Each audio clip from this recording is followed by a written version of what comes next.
दिल्ली के गिरोह के बारे में तो आपने जाना, यूपी की अब बात करते हैं। यूपी में सरकारी नौकरी की आस में बैठे लोगों के लिए बुरी खबर है। यूपी की सरकार खर्च कटौती के मूड में है। मंगलवार को हुई कैबिनेट की बैठक में नए पदों की भर्ती पर रोक लगाने का फैसला लिया गया। मुख्य सचिव अनूप चंद्र पांडे ने मंगलवार को सभी विभागों को आदेश जारी कर खर्चों में कटौती करने को कहा है। विभागों से साफ कहा गया है कि किसी भी तरह के गैर जरूरी खर्चे न किए जाएं।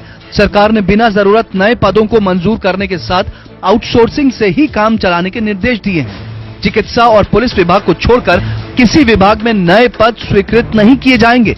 विभागों में दैनिक वेतन, संविदा पर कर्मचारियों को रखने पर लगी रोक बरकरार रहेगी। जरूरत पड़ने पर बाहर की एजेंसी से कॉन्ट्रैक्ट पर लोग रखे जाएंगे। चतुर्थ श्रेणी और तकनीकी पदों पर नियमित नियुक्तियां नहीं की जाएंगी। खासतौर पर वाहन चालक, माली, वायरमैन, इलेक्ट्रीशियन, प्लम्बर, मिस्त्री, लिफ्टमैन, एसी मैकेनिक के पदों पर आउटसोर्स से काम चलाया जाएगा। सरकार का तर्क है कि कंप्यूटरीकरण होने के बाद से विभागों में लोगों का काम कम हो गया है। इस वजह से अनुपयोगी पदों को समाप्त कर दिया जाए और ऐसे पदों पर काम कर रहे कर्मचारियों को दूसरे विभागों में समायोजित किया जाए। इसके साथ ही योगी कैबिनेट ने सरकारी विभागों में वाहन की खरीद और सरकारी अधिकारियों के 5 स्टार होटलों में खाने का आयोजन करने पर भी रोक लगा दी है।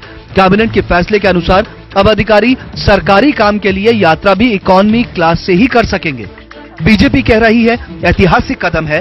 कांग्रेस और समाजवादी पार्टी कह रहे हैं बेरोजगारों से धोखा किया।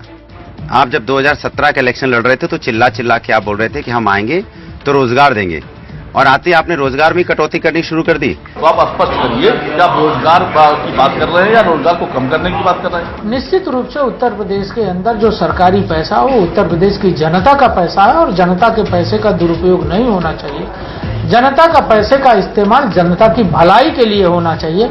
इस बात को आदरणीय मुख्यमंत्री जी ने सुनिश्चित करने का काम किया है।